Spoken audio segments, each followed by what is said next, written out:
Gilakesla, Tansei, Ani, hello, and thank you to our dedicated listeners. It has been a difficult time trying to get together in another economically challenging year. We are excited to resume our series together. We have a fantastic lineup of guests, and in the short time that has passed since we began our journey together, artificial intelligence has become more pervasive than ever. Lawrence, Al, and I are here, and we're curious, nervous, and excited all the same to lean into digital indigeneity in this increasingly artificial intelligence-ized world. So, Gilakesla, Kininasko Mehtin, Miigwech, thank you for sticking with us. We hope you are well and that you are ready to continue this important conversation on digital indigeneity with us. You're listening to One Feather, Two Pens. Lessons and stories from Indigenous peoples, building and navigating digital sovereignty. A special series on What's That Noise?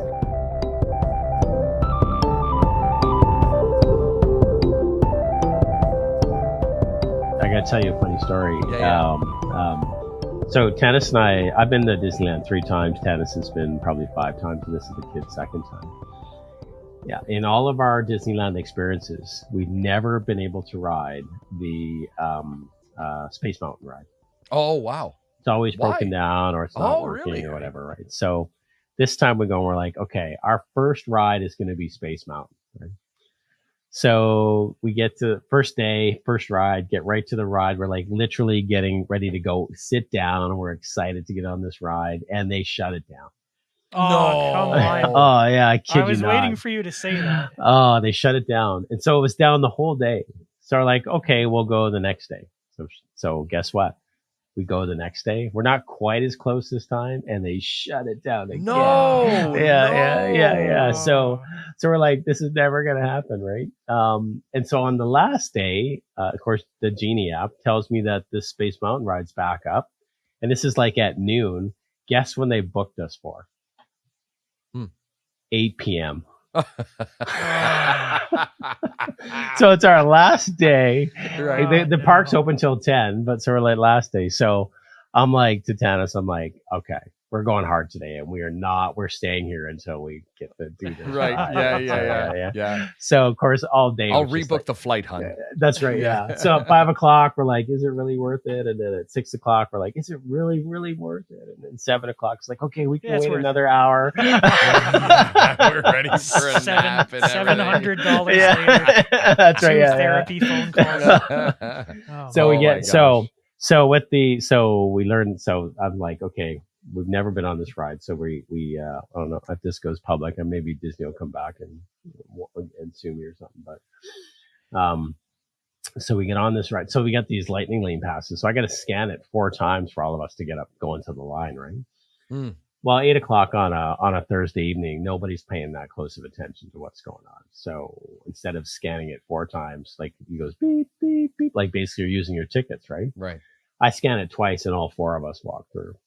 Oh, so, yeah. sneaker, you. So we Sneaky finished the boots. ride, and we're like, want to go again? We're like, yeah. Oh, yeah. So we scanned it twice. So we got 2 rides, but I was like, damn it, we're owed. We're owed. He's paid his dues. That's right. Yeah. The one for us was the new Star Wars ride. So just so you have perspective, I did a background going into the new Star Wars ride where they were saying like the average ride might have 10 pieces of failure, 10 areas of failure. So 10 spots where the robot breaks down or the audio gets dislodged, something like that, right?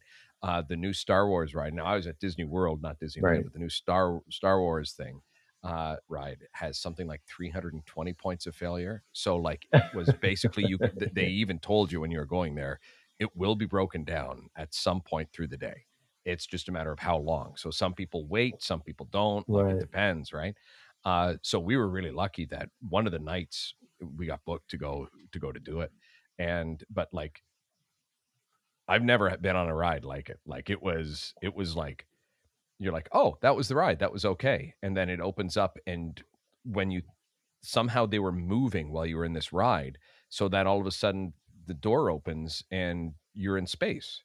You're not on you were expecting like the doors to open and you just go outside to the line again, the queue. And you're like, oh, that was kind of, I don't know what the big deal is about. But then you open up and like you're in space on a ship, and you're like, what the hell just happened right there?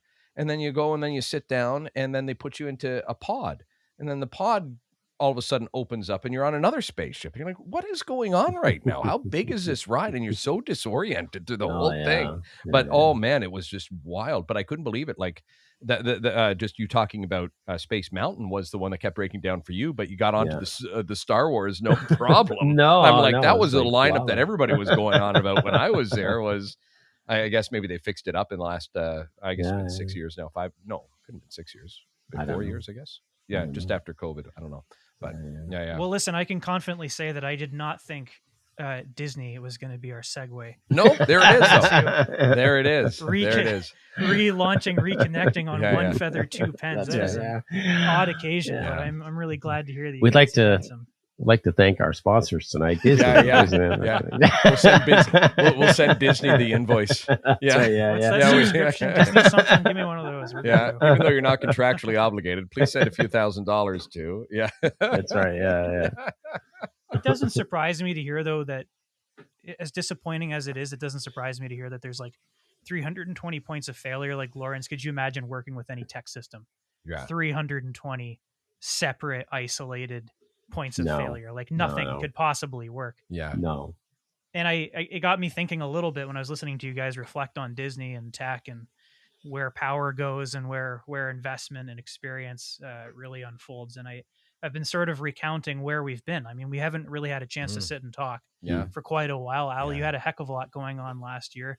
Lawrence always has a heck of a lot going on. And you have a heck of a lot going on as well. I've had some life stuff going on, but I'm very grateful for us to be here. And what I've sort of realized in the time that's passed, nothing about tech is the same.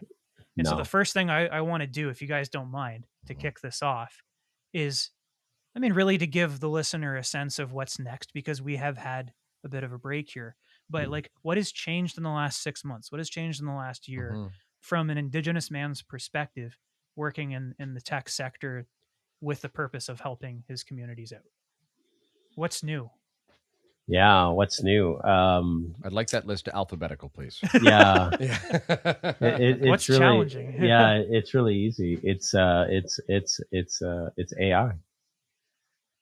It's how we are going to use AI to listen to how interesting that is. It hasn't really been that long since we've spoken for there to be like a new fundamental tool in computers now, right? We weren't even talking about this. No, like when that's we what's started huge, off, and I could right? tell by the look on Lawrence's face that like he's not surprised to say AI, but it's also like, how the hell did that happen? It's like I think we're all kind of understanding that tech-wise, I'm probably the furthest removed from the inside of tech. But like from a user's, like just that's a fancy way of saying I'm the idiot. small eye. But like from like just a user's perspective, like I just snorted on the yeah, podcast. good for you. That's all right. That's all right. But like, as a teacher, I'm using it. As a father, I'm using it. As just like a general kind of curious using it. As a student, doing some extra courses, I'm using it constantly. It's amazing, isn't it? Oh, it's. I think what I find so powerful about it is that we can, in a development setting or even design, we can iterate at a speed and a scale that's just unfathomable a year ago, right? Mm-hmm. We can take a look at something, we can try it any number of ways, and use that data to inform how we go forward. So, it's just powerful. It's just so super powerful, for sure. And it's also, if it's done right, it's supposed to be lean. It's supposed to be quick. It's supposed to save time. I talked to a friend of mine recently, and he was getting a little bit philosophical, if you will, about tech. And he said, well, what's the point of technology if it's not going to cut your costs and increase your optimization or make your life a little easier? Let's call it what it is. It's about profit, and it's about putting more money in your pocket. Like that's why I like talking to Lawrence. It's one of many reasons. Slam. Hey, there is nothing, even in this little tiny setting in here, all of the advances we're using for today was like these microphones, this technology, the internet. It was all profit motivated. Right. What a great point. Yeah.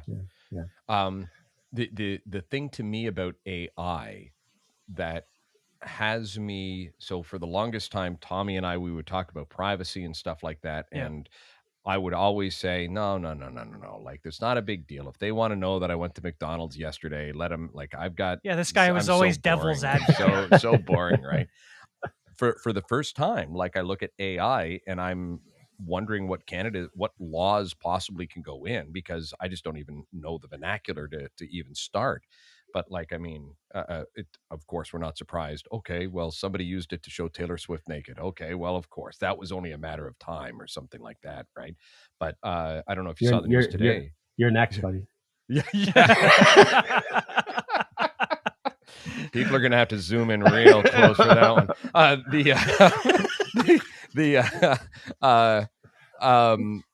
But I don't know if you saw the news today, but Kate Middleton and the royal family under fire because they put out a picture saying Happy Mother's Day, and they were like, "This is photoshopped." They're like, "What are they hiding from her?" Right? And all of a sudden, I'm like, if this stuff can be faked like that well to fool 99.9% of the population, all of a sudden, now we do need to start buckling down on privacy and what are the rules going to be here and everything like that. I think that Pandora's box is open. That door is open. There's no containing. There's no containing it now. I don't think you can contain it. I don't. You are freaking me right out. Like why not? Because literally, anyone can use it. Simple language can activate AI. How do you contain it? How do you stop the good from the bad? How do you partition that? How do you contain it? I just don't know how you contain it other than shutting the internet off. It just generates so much noise. And it's like kind of, I don't want to use the word serendipitous because that's not the right word. I want to say more like ironic and kind of like annoying that the colonizers are coming into the conversation with our Indigenous friend. Hey, did you see that photo of Kate Middleton? Royal family in the UK, the top of the AI controversy world right now because like her kid's hand was not cropped properly and the hair looks a little bit. I looked at the photo right before we got on the call on an unrelated matter, and it's absolutely absurd to me how much controversy and how much discussion and how much concern over Kate and her family and her kids' wealth has gone over this like bad photoshopping, which does look like really poor AI.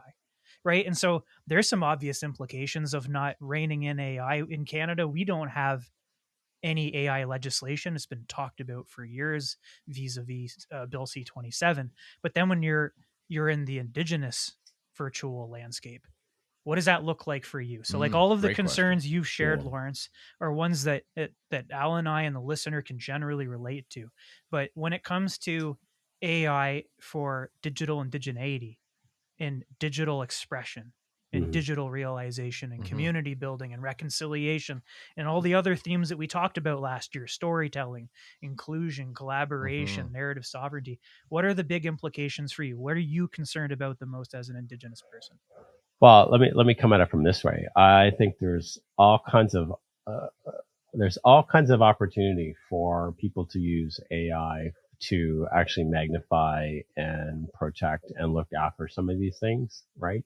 Even from when you think about it from an oral history perspective, AI will be super powerful in capturing that and storing it and looking after it, right?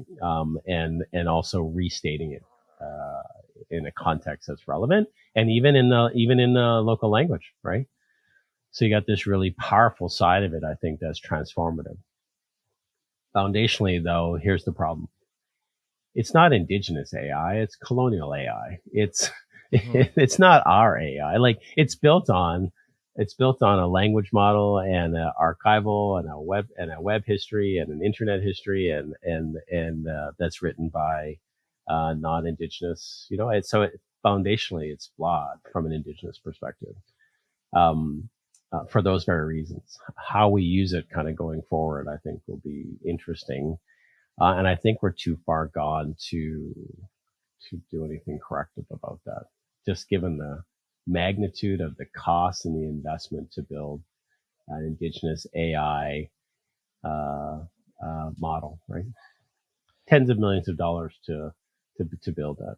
I was just going to say the trying to get the cost alone to mimic it would be almost impossible. The one thing though that I'm wondering is if we were to find an accurate source, yourself being one of them, for kind of a history of colonizing North America, history of what happened to Indigenous people, things like that. One of the things that I could easily see AI being used for is to create enough misinformation to justify whatever. So, for example, Russia could create enough misinformation to convince its people going into Ukraine is a great thing, or pick whatever battle you want going into it. Do you think, having learned about the way that colonizers used propaganda, used misinformation, things like that, may at least help us scrutinize some of the AI that's coming out, the photos, the information, things along those lines? Do you think that maybe we could have learned a lesson from it? There's no shortage of lessons to be learned, for sure.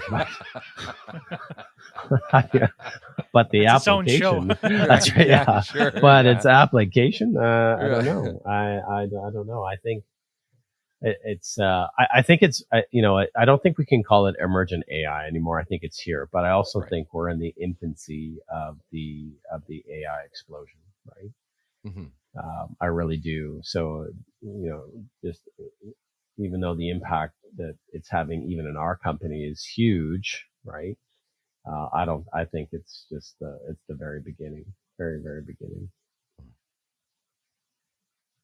My mind is going in a bazillion different places about say, what this means. Like, well, it's it's one of those things, Tommy. If you actually sit back and reflect on it, I think we should be in awe and we should be terrified all at the same time. Yeah, right? That's that's the perfect way to say it, right? Because that's just it. It's you start to look, and like for me, I sat there doing a couple university courses. Mm-hmm. And I thought, I'm going to use Canva for the AI generator, and it's going to be awesome. And I was able to get these awesome presentations with all of these really cool, ingenious things. That's the fun level. But I know for every one of me, there's 100 ne'er-do-wells trying to manipulate and use this AI. And I mean, you at the best of times, I don't have a lot of faith in tech users to to say they're going to be using it for the white hats. At the best of times, but yeah, no, I absolutely worry about the amount of misinformation now that people are going to make it look official, right? Well, here's the thing. I don't think we're anywhere near. We are decades, if not centuries away from AI being sentient, intelligent life, or being intelligent the same way that human beings are, or that, from that measure, whatever that is. But here's what AI is really good at learning. It's learning to reflect back at you what you want to hear, right? So it's learning as it engages with you, and then your feedback reinforces a narrative that you want to hear. So this is what happened with that Google executive, right, that got fired. He was convinced that his AI was alive, but really all it was doing was reflecting back to him that what he wanted to hear. He had a desire for AI to be a sentient, real, living thing, and that's exactly what it fed him for weeks until he basically brainwashed himself, right? And here's weird. It is weird. So even when I use AI for the stuff I'm doing, I'm very careful about because here's the rub. If you compliment the AI while you're using it, at least in some of the applications I use, I find that the AI performs better. But you're complimenting it and you're giving it feedback that's it's a reflection of you more than anything, right? And so it's learning how to make you happy, right? And so that's the funnel, that's the tunnel, in my mind, that's the danger. We're all going to be, brainwashed into, and so if you take that to the next level, government, corporations, what's the agenda here? And how is that being used to manipulate us? Yeah, it's creating an echo chamber, but the parameters that are used to establish the boundaries or the walls of the chamber itself are ones that the user is never going to see. I think this is part of what Lawrence is getting at. So which begs the question. I've got a bigger question about what the hell we're going to do with all this in this show. But I got to ask you, and I'm not being facetious, I'm serious. Have you told some of the AI platforms that you work with that you're Indigenous? Yeah, all the time. And so what comes back? Like what are you used to seeing? Well, so what I've learned is that what I've learned is to whenever I use AI is to practice containing it as much as possible. So I will give it a box to operate in. So we are an Indigenous company, blah blah blah blah. These are our values and principles. Your answers will be reflective of only this narrative, of only this component. You will not do anything outside the box I've constructed for you. Yeah. And does it like it?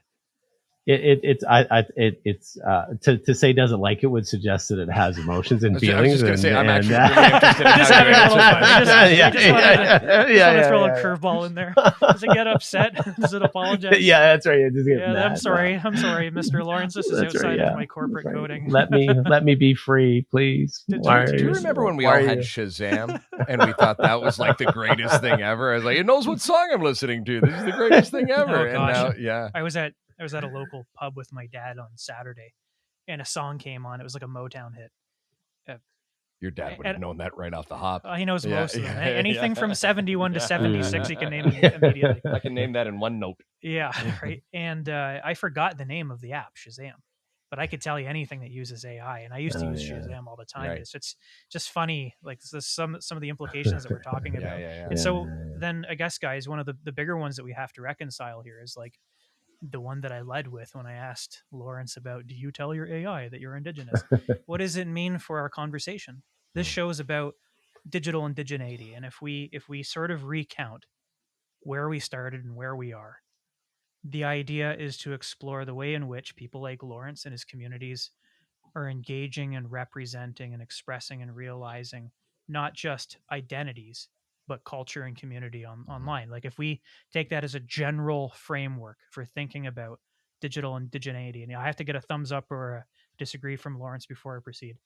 Is that acceptable? I think fundamentally the question hasn't changed.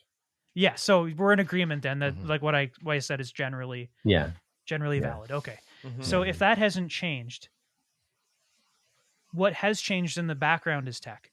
Mm-hmm. The conversations, I think, this year, if we were to resume where we left off, are inherently going to get a little bit more complicated. I think about like a parasite. AI as a parasite. Now, parasites sometimes, when they latch onto a host, can make the host stronger. 100%. There's a very strong Western medical biological case to be made on a case study level that some parasites are really, really productive. But they can also be really draining. They can be really taxing. They can suck the life out of something when it's trying to move forward. And I think about all of the tech companies and all the entrepreneurs that we've talked to in the Canadian Indigenous digital landscape. I feel as though that there is going to be a lot of progress and there's going to be a lot more concern about trying to pursue that realization of digital indigeneity because we're the people having the conversation. Right. And that was really important for me to say. Yeah. I know we were still trying to figure out with our guests, what does digital indigeneity even mean? Right. But now we have to reconcile and tackle this AI thing too, because you're right. It's everywhere. I don't think there's a single app in my phone right now that isn't somehow using some sort of AI system. Mm-hmm. So it's like the same story that we were proceeding with before. Right. But everything's the stakes just seem a lot higher. Like, am I right in that? Yeah. And again, Lawrence, you'll have so much more insight, but I can speak from kind of an outsider in this perspective, or in this conversation at least. One of the things that I find so interesting is just like when phones started to become more computerized and everything like that. You've got, there was a stand-up comedian that said it perfectly. He said, we've got something in our pockets that can literally tell us all of the information from our best guess to the history of time to what happened yesterday. And for the most part, we use it for adult videos. And but it's funny, right? Like the strength of AI to teach us and help us learn and give us ideas, make us, Lawrence, you were talking about how busy your schedule is, to all of a sudden say, okay, so my schedule's a little bit easier now. I can now play hockey with the kids and do all that. It's all there, but I can't help but think the main user is not going to be using it for that. But yeah, Lawrence, I'm curious, like when you do look at kind of the indigeneity spin on it, kind of your thoughts, because it's like I said, I look at it and for the first time, I think, ever in the conversation, I'm a little bit more gloom and doom than anybody else in all of it. But I am curious, like for the indigeneity part of it, like what your thoughts are on that. Oh, I wish I had some answers that were beautiful and well scripted, but I don't. I think what I'm struggling with is that, fundamentally the question hasn't really changed for me. Is like how the only way for Indigenous folks, communities, and for these technologies to have impact and import is to actually own them and use them, and reimagine them from that Indigenous context. And I think what I struggle with is that these technologies evolve and roll out so quickly now that just when we're trying to get a handle on one thing, a new thing comes along, and we're like, it's like an endless battle. So that doesn't mean the fight's not worth the fight, and I think you carve off pieces that make sense, right?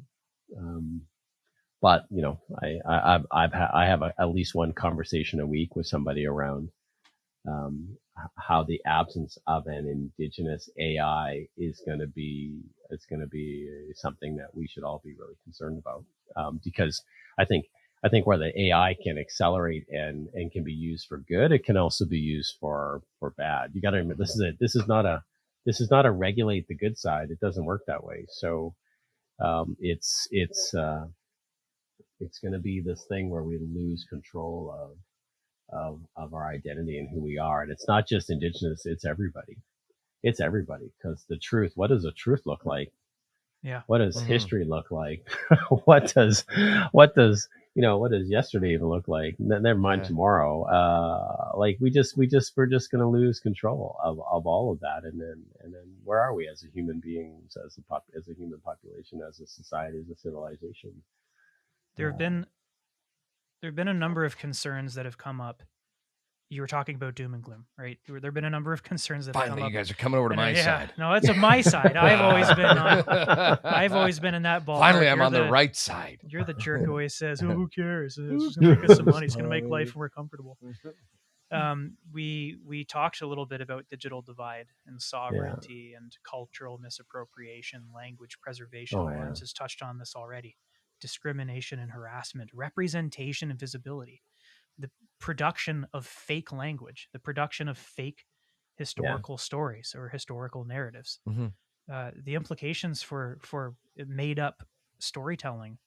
It just alone makes me feel like crap just thinking about that. There was and I have no sympathy for this guy, zero. But there was this lawyer that went into court, I guess, in BC. Did you hear about this? No, not all that long ago, like 2 weekends ago. And he presented a bunch of cases, and it turns out that all of the cases that he cited were made up. Like the AI. Oh no! It just hallucinated. No. The AI hallucinated. It was all BS. Everything that he based his arguments on was fake. Oh no! And last I heard, the guy was almost debarred for this. Yeah. So like when I hear Lawrence talking about uphill battle, like I'm feeling it. Well, yeah. And I was just in my phone because I was trying to remember the title for it, but I believe her name is Jennifer Rafe. Is an American researcher who's written a book called Origin, and it's the genetic history of Indigenous people, and going through bone collections and everything like that. But one of the things that she said was really, really difficult was tracking down the true oral history of Indigenous people in Alaska. The reason being because the colonizers' narrative had become so thick, and they were more of a storyteller group, that she said it was so hard to figure out, okay, so did the colonizers take that and change the narrative, or what had happened? And then, of course, they had been doing different brutal archaeology where they just weren't using sound science and everything like that, and making conclusions based on poor science that ignored the narratives that the Indigenous people were telling them, et cetera, et cetera. I'm getting long-winded, as I usually do, but the point was that, to me, I look at AI kind of right in that perfect dichotomy. This will either be able to help with the layman like me sitting down trying to do, hey, how did Indigenous people get around, and finding that accurate information, or would I be like that would I be like that lawyer in BC where I say, here, click, click, click, click, click, click. Oh, I've got all of this information. And I go and tell everybody that I know about it and find out all of it is BS and that it was, the narrative is struggling there. Do you look at AI as, Lawrence, do you look at AI as being a benefit for the storytelling, the oral tradition of Indigenous people? Or do you look at it as it's just too whitewashed, it's too colonized speak, it's too much there? Let me answer it this way. And I guess I'd take a chapter from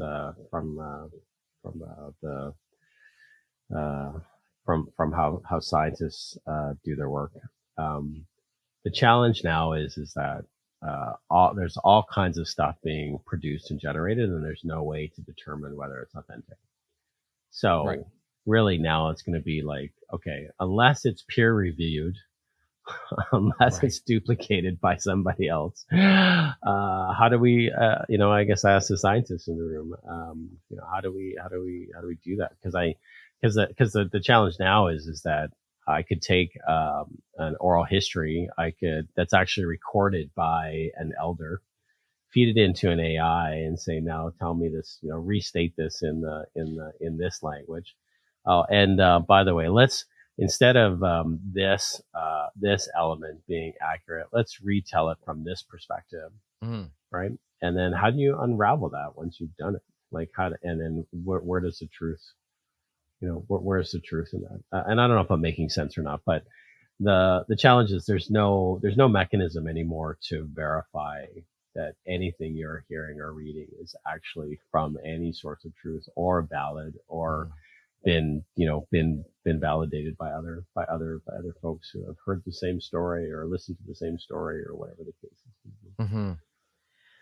I'm increasingly convinced as we have this conversation that the path that we pursued before, the important one of having the conversation of digital indigeneity, about digital indigeneity, is really important.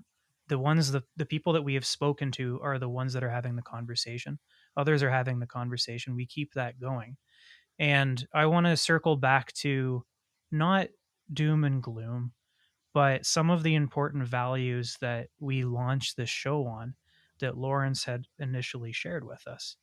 If we were to do this show effectively and in a way that is productive of supporting and nurturing digital indigeneity, we have to promote hope and love and courage and wisdom. We have to avoid defeat and closure.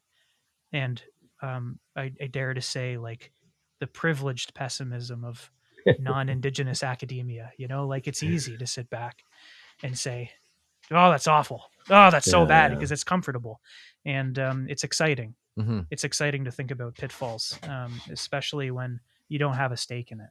So I think it's going to be this is a really great opportunity for us to continue the conversation. Mm-hmm. I'm really grateful to our previous guests and for Lawrence to continue forward with us. And I'm frankly really excited to see the ruptures. Like, I think a lot of our guests are going to come to us and they're going to surprise us. They've done a really good job of surprising us thus far. Yeah. And I think we're going to hear a lot about AI, and I think we're going to hear, not that we're going to have exclusively, conversations about AI on the show, but I think we are going to hear about it a lot. And I think we're going to hear a lot about where AI was used to do something that will surprise people. Absolutely. And maybe it's in there that we see hope and progress and optimism in a way that puts more power and agency in indigeneity and less in colonialism.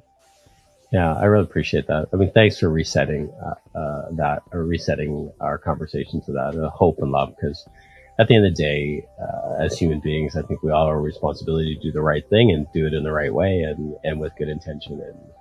And I know from our company perspective, that's what we're doubling down on every day. And I have no doubt that there are other folks out there doing exactly the same thing.